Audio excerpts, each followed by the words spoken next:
Hello everyone, welcome to my channel all about zoology. So आज के इस video में हम पढ़ने वाले हैं इंडक्शन एंड कॉम्पिटेंस के बारे में। डेवलपमेंटल बायोलॉजी का जो है ये इंपॉर्टेंट टॉपिक है। इसी वीडियो में जो है हम आइलैंड्स डेवलपमेंट के बारे में भी देखने वाले हैं और वो भी जो है बहुत इंपॉर्टेंट होता है। CSIR नेट और बाकी सारे एग्ज़ाम्स के लिए जो है वो टॉपिक बहुत इंपॉर्टेंट होता है। सो उसके बारे में भी इस वीडियो में हम देखेंगे। पहले जान लेते हैं इंडक्शन और कॉम्पिटेंस क्या होता है। ठीक है।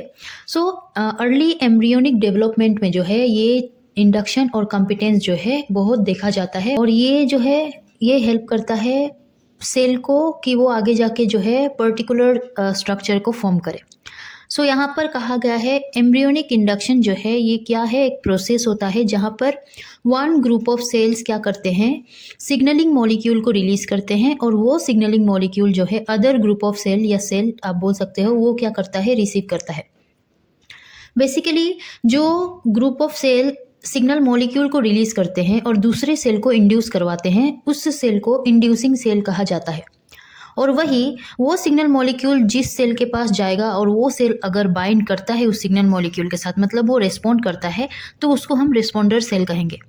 यहाँ पर ये इंड्यूसर सेल जो है सिग्नल मॉलिक्यूल को जो है रिलीज कर रहा है और ये एज अ लिगांड जाके क्या करता है, दूसरे सेल के रिसेप्टर के साथ बाइंड करता है। इस सेल को जो है रेस्पॉन्डर सेल कहा जाता है। ये सारा सिग्नल जो है पैराक्राइन सिग्नलिंग के थ्रू होता है। पैराक्राइन सिग्नलिंग का मतलब है कि ये जो सिग्नलिंग चल रहा है एक सेल से दूसरे सेल के पास जो सिग्नल पहुंच रहा है काफ़ी नज़दीक प्रेजेंट सेल के बीच में होता है। लोकल एरिया में जो सेल्स प्रेजेंट होते हैं उसके बीच में ये सिग्नलिंग होता है। ठीक है।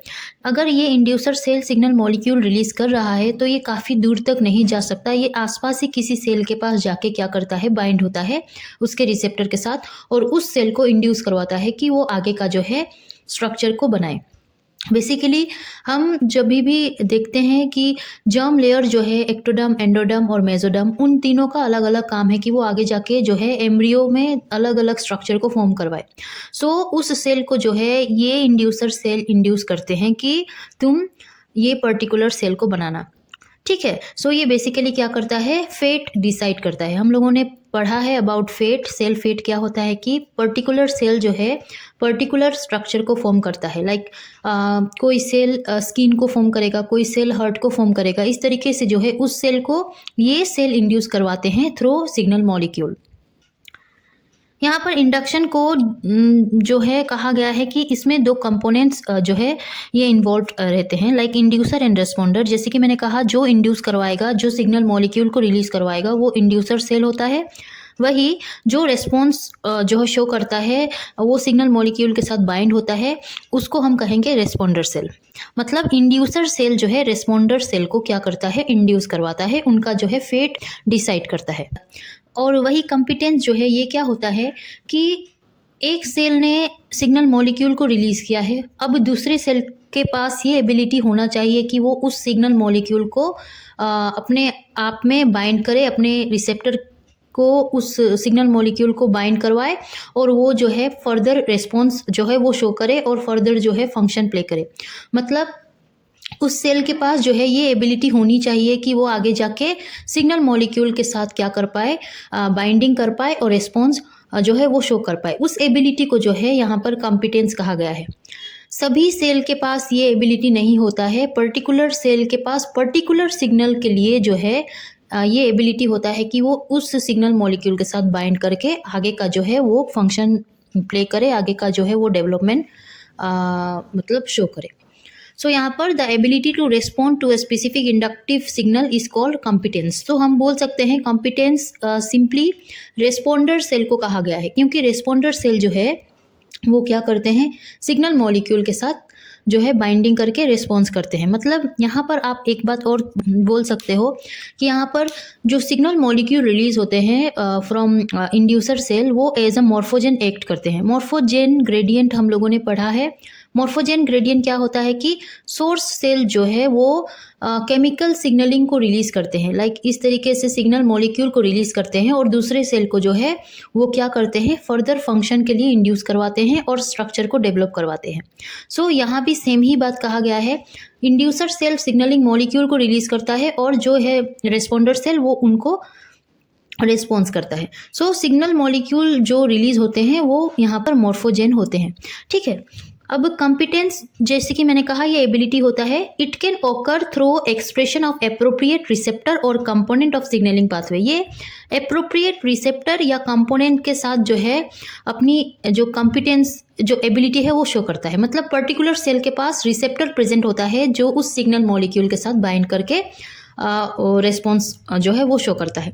In development it is required for proper growth and differentiation of embryo and it occurs in gastrula stage. दोनों जो इंडक्शन एंड कॉम्पिटेंस है, ये दोनों गेस्ट्रुला के स्टेज में हमें देखने को मिलता है। हमें पता है जो अर्ली डेवलपमेंट है आफ्टर जाइगोट फॉर्मेशन जो है ब्लास्टुला फॉर्म होता है, ब्लास्टुला से गेस्ट्रुला फॉर्म होता है। सो गेस्ट्रुला में 3 लेयर पाए जाते हैं, एक्टोडर्म, एंडोडर्म, मेसोडर्म, हमें पता है। सो यहाँ पर जो है गेस्ट्रुला के स्टेज में ये कॉम्पिटेंस जो है ये देखा जाता है। सो यहाँ पर एज एन एग्जाम्पल दिया गया है कि एक्टोडर्म जो है कॉम्पिटेंट होता है, मतलब एक्टोडर्म के पास एबिलिटी होता है कि वो क्या करवाए, न्यूरल ट्यूब को फॉर्म करवाए, डेवलप करवाए अंडर द इन्फ्लुएंस ऑफ कोर्डोमेसोडर्म। कोर्डोमेसोडर्म जो है स्पेसिफिक टाइप ऑफ मेसोडर्म कहा गया है जो नोटोकोट को बनाता है, सोमाइट को बनाता है और न्यूरल ट्यूब को बनाता है। सो यहाँ पर एज एन एग्जाम्पल यहाँ पर डायग्राम दिया गया है। यहाँ पर आप देख सकते हो ये कोई सेल है, ये आप बोल सकते हो कि ये रेस्पोंडर सेल है, रेस्पोंडर सेल यहाँ पर, और इनके पास ये रिसेप्टर प्रेजेंट होता है। अब ये पर्टिकुलर सिग्नल को क्या करेगा, अपने आप से बाइंड करवाएगा और इस तरीके से सिग्नल को ट्रांसमिट करेगा, फर्दर ये रिस्पॉन्स करेगा और ये पर्टिकुलर स्ट्रक्चर को फॉर्म करवाएगा। यहाँ पर इस एग्जाम्पल को जो है यहाँ पर डायग्राम में बताया गया है कि ये जो है इस तरीके से एंडोडर्म होता है, बीच का हिस्सा मेसोडर्म होता है और ऊपर का जो आप देख रहे हो ये एक्टोडर्म है जो बाद में डेवलप कर जाएगा न्यूरल ट्यूब में। बीच का जो है ये नोटोकोड है। सो हम जैसे कि मैंने कहा था आई लेंस डेवलपमेंट हम पढ़ेंगे, सो इसमें उसका एग्जाम्पल छिपा हुआ है। तो यहाँ पर जैसे कि इंड्यूसर सेल और रिस्पॉन्डर सेल का काम होता है, मतलब क्या होता है कि इंडक्शन और कॉम्पिटेंस का काम होता है। सो यहाँ पर भी जो है एज एन इंड्यूसर सेल और कॉम्पिटेंस सेल प्रेजेंट होते हैं, लाइक रिस्पॉन्डर सेल प्रेजेंट होते हैं। So the PEX6 gene is similarly required for eye development in frogs, chicks, rats and human. यहाँ पर PEX6 जीन जो आप देख रहे हो ये जीन होता है एक्टोडर्म में प्रेजेंट होता है और एक्टोडर्म को जो है कैपेबल बनाता है, मतलब कॉम्पिटेंट बनाता है कि वो जो इंड्यूसर सेल जो सिग्नल भेजेंगे कि आगे का जो है आई लेंस का जो है डेवलप करवाना है, सो उस सिग्नल को ये क्या कर पाए, बाइंड कर पाए अपने आप में, ठीक है। इनके पास रिसेप्टर प्रेजेंट होता है और उस एक्टोडर्म को ये जीन जो है कैपेबल बनाता है, उनके पास ये एबिलिटी प्रोवाइड करवाता है कि वो उस सिग्नल मॉलिक्यूल के साथ जो है बाइंड कर पाए, रिस्पॉन्स कर पाए। This PEX6 gene protein is important in making the ectoderm competent to respond to the inductive signal release from the optic vesicle. अब जो ये एक्टोडर्म को क्या करवाएगा, कॉम्पिटेंट करवाएगा, किसके लिए, ऑप्टिक वेसिकल से कुछ जो है सिग्नल रिलीज होते हैं उनके रिस्पॉन्स के लिए ये PEX6 जीन जो है एक्टोडर्म को क्या करता है, कॉम्पिटेंट बनाता है। PEX6 gene expression in the head ectoderm which can respond to the optic vesicle by forming lens of the eye, and PEX6 gene act as an competence factor for ectoderm and is not seen in other region of the surface ectoderm। अब ये PEX6 gene जो है ये दूसरे reason में आपको देखने को नहीं मिलेगा, ये उसी रीजन में प्रेजेंट होता है जहाँ पर ऑप्टिक वेसिकल बनते हैं, ठीक है। एक्टोडर्म के उस रीजन में ये प्रेजेंट होता है जहां पर ऑप्टिक वेसिकल बनते हैं, बिकॉज ऑप्टिक वेसिकल ही आगे जाके क्या करेंगे, सिग्नल जो है रिलीज करेंगे। सो उस सिग्नल को रिस्पॉन्ड करने के लिए ये एक्टोडर्म को क्या करवाता है, ये PEX6 जीन जो है कैपेबल बनाता है, ठीक है। सो आगे हम देखते हैं किस तरीके से ये जो है चलता है एक एम्ब्रियो के अंदर। सो यहाँ पर आप देख सकते हो आफ्टर जाइगोट फॉर्मेशन ब्लास्टुला इस तरीके से फॉर्म होता है, उसके बाद गेस्ट्रुला फॉर्म होता है। गेस्ट्रुला के पास अपना 3 लेयर होता है, एक्टोडर्म, मेसोडर्म, एंडोडर्म। ये तीनों का अलग अलग काम है। एक्टोडर्म आगे जाके अलग स्ट्रक्चर को फॉर्म करवाता है, मेसोडर्म अलग स्ट्रक्चर को, एंडोडर्म अलग। जैसे कि एक्टोडर्म यहाँ पर क्या बनवाएगा, आई बनाता है, ईयर बनाता है, स्किन बनाता है, न्यूरल ट्यूब बनाता है। वही मेसोडर्म हार्ट वगैरह ये सब बनाता है। सो यहाँ पर हम पढ़ेंगे जो कि आई लेंस के बारे में, सो एक्टोडर्म हमें पढ़ना पड़ेगा, एक्टोडर्म के बारे में हमें पढ़ना पड़ेगा। सो यहाँ पर हम लोगों ने इस तरीके से जो है डायग्राम बनाया है, आप देख सकते हो। ये ब्लू कलर का लाइनिंग जो है ये एक्टोडर्म होता है, रेड लाइनिंग जो देख रहे हो मेसोडर्म है, बीच का ये जो देख रहे हो नोटोकॉर्डल प्रोसेस है, और ये जो ग्रीन कलर का देख रहे हो ये एंडोडर्म है, जो कि एक्टोडर्म के बारे में पढ़ना है। सो एक्टोडर्म के बारे में देखते हैं। The ectoderm will further develop into the neural tube. हम जानते हैं एक्टोडर्म बाद में जाके न्यूरल ट्यूब को फॉर्म करेगा, विच हैज 2 पोर्शन। उस न्यूरल ट्यूब के पास 2 पोर्शन होता है। एक होता है एंटेरियर न्यूरल ट्यूब जो आगे जाके ब्रेन को डेवलप करेगा, और दूसरा होता है पोस्टीरियर न्यूरल ट्यूब जो आगे जाके स्पाइनल कॉर्ड को फॉर्म करेगा। मतलब ये एक्टोडर्म जो है आगे जाके जब डेवलप करवाएगा तो न्यूरल ट्यूब को फॉर्म करवाएगा। उनके पास 2 रीजन प्रेजेंट होता है, एंटेरियर पोर्शन ऊपर वाला हिस्सा और पोस्टीरियर पोर्शन नीचे वाला हिस्सा। ऊपर वाले हिस्से का काम है कि वो आगे डेवलप करके ब्रेन को डेवलप करे, ठीक है, आगे वो ब्रेन को बनाए। वही पोस्टीरियर वाले का काम है कि वो आगे जाके स्पाइनल कॉर्ड को बनाए। सो हमें जो कि हम जानते हैं आई हेड रीजन में प्रेजेंट होता है, एंटेरियर पोर्शन में प्रेजेंट होता है। सो एंटेरियर वाले को हम अच्छे से देखेंगे।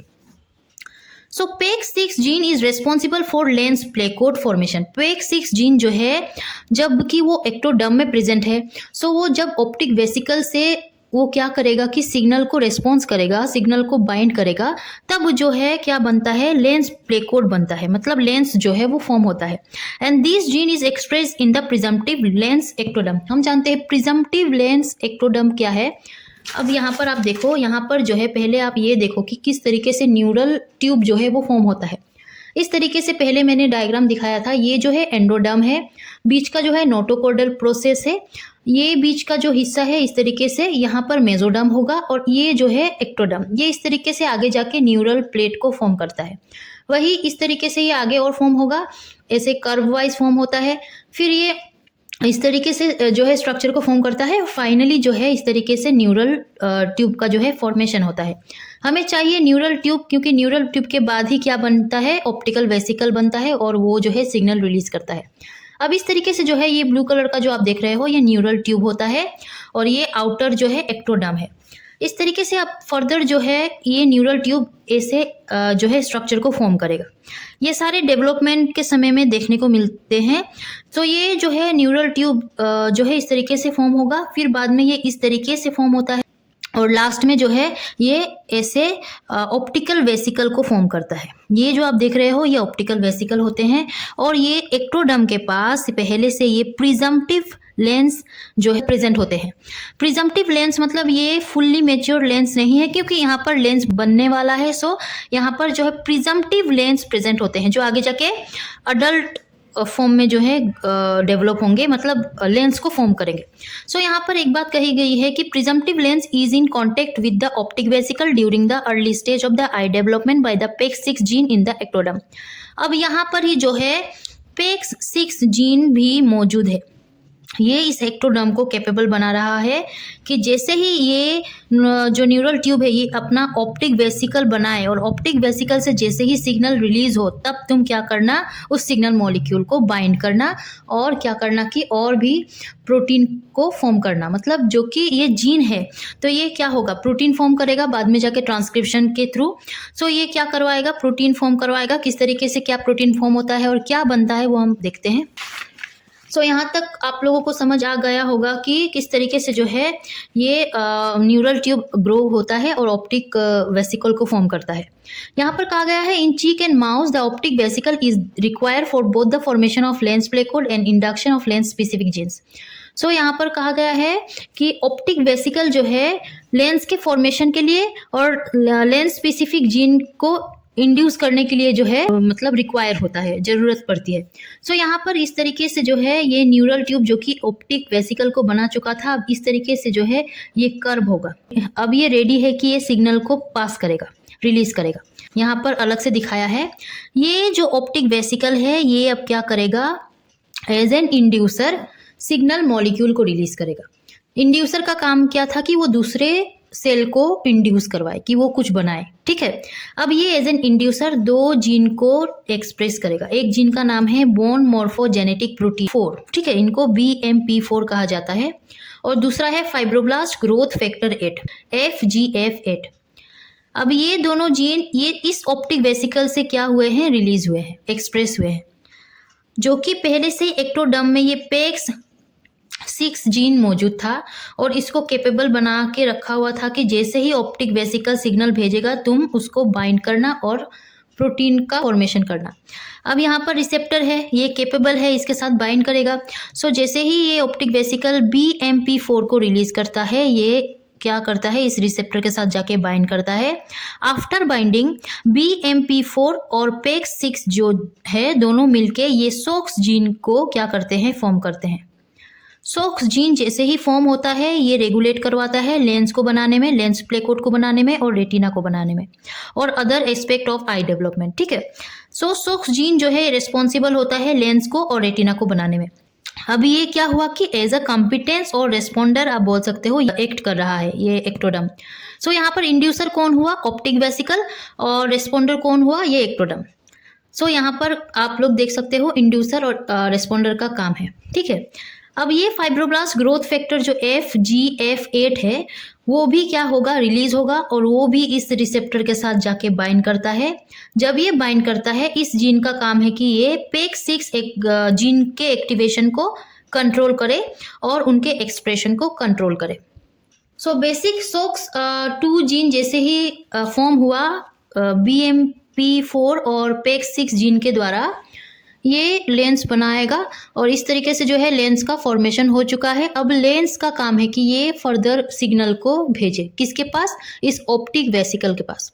लेंस एज एन इंड्यूसर अब क्या करेगा, सिग्नल मॉलिक्यूल को रिलीज करेगा और optic vesicle as an responder उस सिग्नल को क्या करेगा, रेस्पॉन्स करेगा। After development of lens, further lens will induce optic vesicle to form optic cup by releasing some signalling factor. ये लेंस जो है सिग्नलिंग फैक्टर को रिलीज करता है और ऑप्टिक वेसिकल को इंड्यूस करवाता है कि तुम ऑप्टिक कप को बनाओ। ऑप्टिक कप जो है इस तरीके से फॉर्म होता है और ये रेस्पॉन्सिबल होता है कि ये पिगमेंटेड रेटिना, न्यूरल रेटिना को फॉर्म करे। ये जो है यहाँ पर रेटिना फॉर्म होता है और यहाँ पर ऑप्टिक नर्व फॉर्म होता है। ऑप्टिक कप जैसे ही बनता है ये रेस्पॉन्सिबल होता है पिगमेंटेड रेटिना और न्यूरल रेटिना को फॉर्म करने में। सो इस तरीके से आई में लेंस जो है डेवलप होता है।